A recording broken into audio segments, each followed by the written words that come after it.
MIM party గూండాలు, వాళ్ళని గూండాలు కూడా అనలేము, రౌడీలు కూడా అనలేము, నరహంతకులు ఒక మూడు నాలుగు బండ్లలో ఒక కాన్వేగా ఎట్లయితే ఒక సీఎంఓ, మంత్రులు, లేకుంటే పెద్ద పెద్ద ఆఫీసర్లు Z+ కేటగిరీ సెక్యూరిటీని పెట్టుకుని ఎట్లయితే పోతారో అట్లా ఒక కాన్వేలా మధ్యలోనేమో గోవులను పెట్టుకొని వెనకల 2 బండ్లు, ముందు బండ్లు, బండ్ల కత్తులు, కటారాలు, పిస్టళ్ళు పెట్టుకొని కాన్వేలా ఇంత దారుణంగా మన గోవులను దొంగతనం చేసుకొని తీసుకుపోయి గోహత్య కోసం పాల్గొంటూ ఉంటుంటే అక్కడ ఉన్నటువంటి గోరక్షకులు పోలీసు వాళ్ళకి చెప్పి అరే వాళ్ళని ఆపండి అంటే కనీసం పోలీసు వాళ్ళని ఆపకుండా మా కార్యకర్తలు గోరక్షకులు పోయి వాళ్ళని ఆపనికే ప్రయత్నం చేస్తే అక్కడ అసలు ఈ ఎంఐఎం వాళ్ళ దగ్గర అసలు తుపాకీలు ఎక్కడి నుంచి వస్తున్నాయంటే అసలు లా అండ్ ఆర్డర్ ఏడిపోతుంది తెలంగాణలో. అసలు ఎటు పోతున్నది లా అండ్ ఆర్డర్? కత్తులు కటారాలంటే మనకోసం కానీ తుపాకులు తీసుకురావడం ఏంది, తుపాకులు రావడం ఏంది? ఇంత ఘోరమైన పరిస్థితికి దిగజారిపోయింది తెలంగాణ. అసలు ఎక్కడున్నాం మనం ఏమన్నా హైదరాబాద్లో ఉన్నామా, లేకుంటే బంగ్లాదేశ్లో ఉన్నామా, పాకిస్తాన్లో ఉన్నామా? ఎక్కడున్నాం అర్థమైతే లేదు. మొత్తం తుపాకులతో తీసుకొని ఈరోజు ఒక గోరక్షకుని కాల్చిన తర్వాత దగ్గర 45 నిమిషాలు ఇంకొక మా మిత్రుడు పవన్ వారికి ఫోన్ వచ్చిన తర్వాత అరే అక్కడ మన గోరక్షకుని ఒకరిని కాల్చిరని చెప్పి వారికి ఫోన్ వస్తే వారి ఇంటి నుంచి బోడుపల్లో వాళ్ళ ఇంటి నుంచి బయలుదేరి గట్కేసర్ దాకా వెళ్ళనికే దగ్గర 40 నిమిషాలు అయితే అక్కడ వడున్నటువంటి ఈ గోరక్షకుని చుట్టూ పోలీసు వాళ్ళు 10-15 మంది పోలీసు వాళ్ళు ఉన్నారు. కానీ ఒక్కరు కూడా అరే అయ్యో పాపం మానవత్వంతో లేపి కనీసం అంబులెన్స్ లెక్కి పంపించాలనే ఇంకిత జ్ఞానం లేదు, ఇంకిత మానవత్వం లేనటువంటి పరిస్థితి. ఎందుకంత భయపడుతున్నారు? ఎంఐఎం గూండాలకు, రౌడీ షీటర్లకు ఎందుకు పోలీసులు ఇట్లా భయపడుతున్నారు? ఈ కాంగ్రెస్ పార్టీ వాళ్ళు ఏం చేస్తున్నారు? అసలు ఈ తెలంగాణ మన భారతదేశం ఏం చేద్దాం అనుకుంటున్నారు? మొత్తం ఎంఐఎం పార్టీ వాళ్ళకి, ముస్లింలకు అప్పచెప్దామని చెప్పి నిర్ణయం తీసుకున్నారా మీరు? ఈ ఓట్ బ్యాంక్ పాలిటిక్స్ కోసం చేస్తున్నారా, లేకుంటే ఇంటర్నల్ ఇంకేమైనా ఒప్పందాలు ఉన్నాయా? ఇంత ఘోరమా? ఒక 45 నిమిషాల వరకు ఒక వ్యక్తి కింద పడి బ్లీడ్ అవుతా ఉన్నాడు, లివర్ లోపల బుల్లెట్ పోయింది, బ్లీడ్ అవుతుంటే ఆయన కనీసం అంబులెన్స్ లో కూడా ఎక్కలేని పరిస్థితులలో మా మిత్రుడు అక్కడ పోయి అతన్ని అక్కడ కారులో ఎక్కించుకొని అక్కడ నుంచి మళ్ళీ కొంచెం దూరంలో అంబులెన్స్ వస్తే అంబులెన్స్ లో ఎక్కించుకొని అక్కడి నుంచి ఒక హాస్పిటల్ తీసుకుపోయి అక్కడి నుంచి మళ్ళీ ఇప్పుడు యశోదాకి షిఫ్ట్ చేయాల్సిన పరిస్థితి వచ్చిందంటే ఎంత ఘోరంగా విఫలమైంది. దీన్ని బాధ్యత పూర్తిగా ప్రభుత్వం, పోలీసులే తీసుకోవాలి. ఇంకొకటిది కాదు ఇది ఎవరిదో నిర్లక్ష్యం కాదు, ఇంకేందో పోలీసుల నిర్లక్ష్యమే, ఇది ప్రభుత్వం నిర్లక్ష్యమే. ప్రభుత్వం ఇస్తున్నటువంటి కాన్ఫిడెన్స్ తోనే ఈ రోజు ఎంఐఎం దొంగలు ఇట్లా తయారైంది, ఎంఐఎం రౌడీలు ఇట్లా తయారైంది. ఈ రోజు మీరు చూస్తే వాళ్ళు ఏమైనా చేస్తేనేమో వాళ్ళ మీద కేసులు ఉండవు, గోరక్ష చేస్తూ వాళ్ళు ఎవరైనా ఆపితే వాళ్ళ మీద కేసులు పెడతారు. ఇంత ఘోరమా?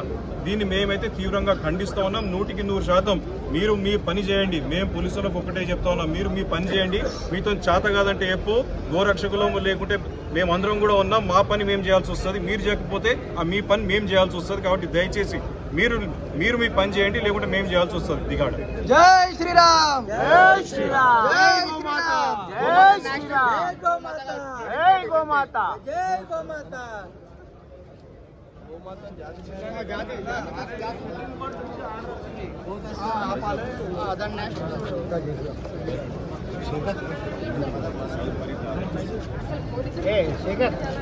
శేఖర్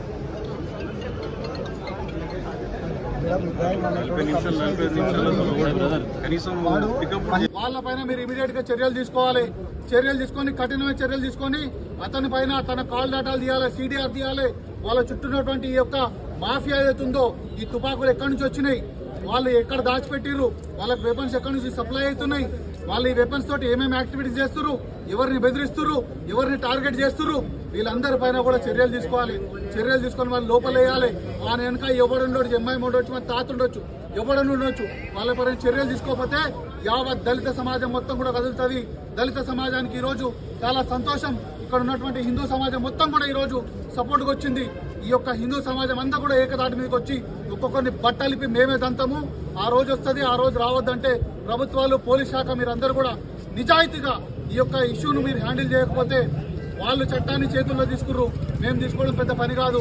కాబట్టి మేము ముఖ్యమంత్రి గారిని ఒకటి డిమాండ్ చేస్తున్నాం.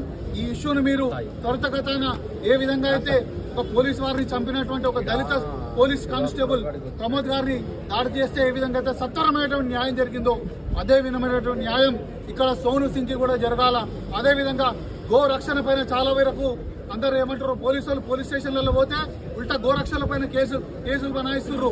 నేను సూటిగా అడుగుతున్న ఒక హైకోర్టు అడ్వకేట్ గా మాట్లాడుతున్నా. Article 5 of Indian AP council act clear గా చెప్తుంది ఏమని, ఒక లేగ దూడ గాని, ఒక ఆవు గాని, ఎద్దు గాని, ఎద్దులైతే పోయొచ్చు అంటారు కొంతమంది, ఎద్దులు కూడా పోయనిక లేదు. 14 ఏళ్ల వయసు దాటినటువంటి ఆవులు గాని, ఎద్దులు గాని ఏవి కూడా పోయడానికి లేదు. మిత్రులారా, దాన్ని గట్టిగా ప్రశ్నించాలి. దానికి కావాల్సినటువంటి లీగల్ సపోర్ట్ తీసుకోండి. మీరు గోరక్ష ఎడ్డిగా గుడ్డిగా చేసుడు కాదు, లీగల్ సపోర్ట్ తీసుకొని చేయాలి. అట్లాంటి గోరక్ష అట్లాంటి చేయాల్సిన అవసరం ఉంది. కాబట్టి ఈరోజు పోలీస్ శాఖ కూడా నేను డీజీపీ గారికి విన్నవించుకుంటున్నా. Article 5 of AP council act మరియు మోటార్ వెహికల్స్ యాక్ట్ లో క్లియర్ గా ఉన్నాయి. 6 బొగుల కంటే ఎక్కువ తీసుకున్నటువంటి వెహికల్స్ పైన చర్యలు తీసుకోవాలి. అదేవిధంగా ఆర్టికల్ 5 అనేది, ఆర్టికల్ 5 కాదు, section 5 of AP council act అనేది దాన్ని కఠినంగా అమలుపరచాలి. లేకపోతే ఇదే విధమైనటువంటి కౌ స్మగ్లింగ్ జరుగుతుంది. ఒక దిక్కు వెటర్నరీ డాక్టర్స్ దొంగ సర్టిఫికెట్లు ఇస్తున్నారు. బేకారణ కొడుకులు వెటర్నరీ డాక్టర్స్ దొంగలు ఎటువంటి లంచగొండి వెటర్నరీ డాక్టర్స్ ని సస్పెండ్ చేయాలి. పనులు ఊడిపోయినటువంటి ఆవులు చెక్ చేయాలి. ఎందుకురా మీకు చదువు లేదు, మీకు చదువుకున్నారు ఎందుకు, మీకు దండగా ప్రాపర్ గా చెక్ చేయకుండా ఆ యొక్క గోజాతిని అంతరించే విధంగా మీరు సర్టిఫికేషన్ ఇస్తున్నారు. గోజాతి మొత్తం అంతరించుకోబోతుంది. 127 జాతులు ఉండే ఈరోజు కేవలం 14 జాతులు, 17 జాతులు, సుమారు 30 జాతులు ఏమో మిగిలినాయి. ఈ యొక్క జాతులని అంతరించిపోయిన రోజు ఈ మనిషి జాతికి అన్నం పెట్టే దిక్కు లేదు. ప్రపంచంలో ఏ జంతువు లేదు. ఈ పెట్రోల్ అనేది అయిపోయిన రోజు మళ్ళీ ఈ మానవాళికి వ్యవసాయం చేసి అన్నం పెట్టగలిగే సత్తా, అంత బలం ఉండి శాంతియుతంగా ఉండేటటువంటి ఒక్క జంతువుని చూపియండి, నా గుండు కొట్టుకొని తిరుగుతా నేను. కాబట్టి సిగ్గులేని ఓ లంచగొండి అధికారులారా, మీకు కూడా ఇదే చెప్తున్నా నేను. ఈరోజు గోజాతి అంతరించిపోతే నాకు, నీకు, కులాలకు, మతాలకు, ప్రాంతాలకు అతీతంగా ప్రతి ఒక్కరికి ఆకలి సావులు వస్తాయి. భవిష్యత్ తరంలో ఆకలి ముద్ద, అన్న ముద్ద కోసం ఆస్తులు అమ్ముకోవాల్సిన రోజులు వస్తాయి. కాబట్టి గోజాతిని కూడా కాపాడుకోవాల్సిన అవసరం ఉంది. ఆ గోజాతిని కాపాడే క్రమంలో పోలీసులు గోరక్షల పైన ఉల్టా కేసులు చేస్తున్నారు. కాబట్టి గోరక్షలు కూడా మీరు ఒక్కసారి మీరు చట్టాలతో పోవాలి. పోలీసులు ఎక్కువ మాట్లాడితే వాళ్ళకి కరెక్ట్ చెప్పాలి. Section 5 of Indian AP council act clear గా చెప్తుంది. ఎద్దులు గాని, ఆవులు గాని 14 ఏళ్ల వయసు దాటకపోతే లేదా వ్యవసాయానికి అనుకూలంగా లేకపోతే ఖచ్చితంగా అది కోయడానికి అనుమతి లేదు. కాబట్టి అది చూడాలి. ఆవు అయితే అది ముసలిగా అయిపోయినా కూడా కోయడానికి అనుమతి లేదు. కాబట్టి చట్టాలతోటి మనం ముందుకు పోవాలి. బాబాసాహెబ్ అంబేద్కర్ గారు ఇచ్చినటువంటి రాజ్యాంగం ఏదైతే ఉందో దాంట్లో కూడా గోరక్షణ చేయాల్సిన బాధ్యత పూర్తిగా రాష్ట్ర ప్రభుత్వాలకే ఉంది. కాబట్టి నేను ఈరోజు మీడియా ముఖంగా, యావత్ హిందూ సోదరుల, హిందూ సంఘాల ముఖంగా ఈరోజు ప్రభుత్వాన్ని ఒకటే డిమాండ్ చేస్తున్నాం. ఎస్సీ రిజర్వేషన్ పరిరక్షణ సమితి తరఫు నుండి ఈరోజు సోదరుడు వాల్మీకి సోదరుడు ప్రశాంత్ సోను సింగ్ కి మేము పూర్తిగా అండ తెలియజేస్తున్నాం. అదేవిధంగా ఈ యొక్క కేసుని సత్వర న్యాయం కనుక జరగకపోతే ఖచ్చితంగా భవిష్యత్ కార్యాచరణ చేసి డెఫినెట్ గా దీనిపైన సరైన కౌంటర్ ఇస్తామని చెప్తున్నాం. జై భీమ్, భారత్ మాతా కీ జై.